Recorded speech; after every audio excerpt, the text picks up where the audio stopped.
So there's a similar, there's a similar-minded question on your screen, which says, why should taxpayers bear the cost of farm produce which has no demand?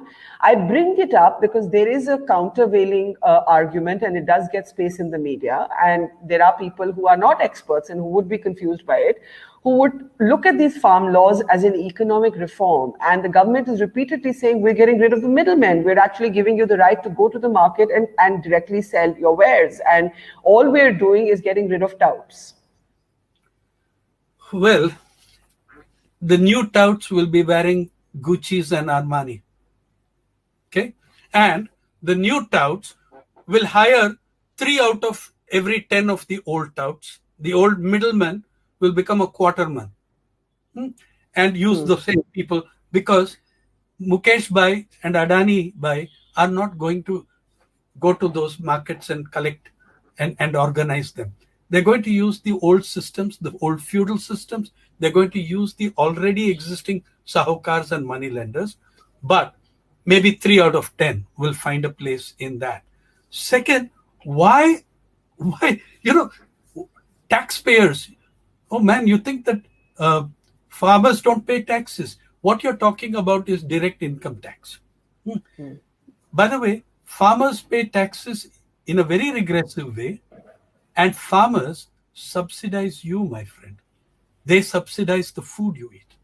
Their prices are controlled. Yeah. The farmer has no say in the setting of the prices that the government decides on, and which is why you have so much agitation over price and MSPs. So you have already suppressed and you are, by the way, when you are putting a tax on the farmer, by that you are saying you cannot earn more than this on this, right? So the point is that also, by the way, the farmers are also equally consumers. 77% of farmers in this country buy their food grain on the market because what they produce is not enough.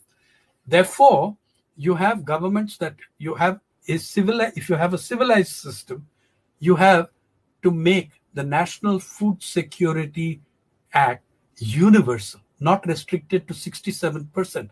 How many thousands of people did you come across, Barka, in the last 7 months who complained that they never got access to that 5 kilograms because they didn't have ration cards? Even those with ration cards had problem accessing it. Yeah. You have to have a system of universal services, right? Then you can, And what about tax? But there's a counter question to you, and I'm going to take it. The same gentleman who asked the question to which you said the touts will now be wearing Gucci and Armani says, well, then why can't farmers form cooperatives like Amul if they don't trust the Ambanis or the Adanis? I think farmers have done much bigger things than Amul. Why don't you look at landless farmers in Kerala who have formed the world's largest gender justice cum poverty alleviation movement in the planet? It's called Kudumbashri. Okay, and they have formed their cooperatives not around one product. Yeah, I mean, all congratulations to Amul, but these people have not formed their thing around one activity. The Kudumbashri, which started with 20,000 women at a rally in 1998, has 4.3 million women there.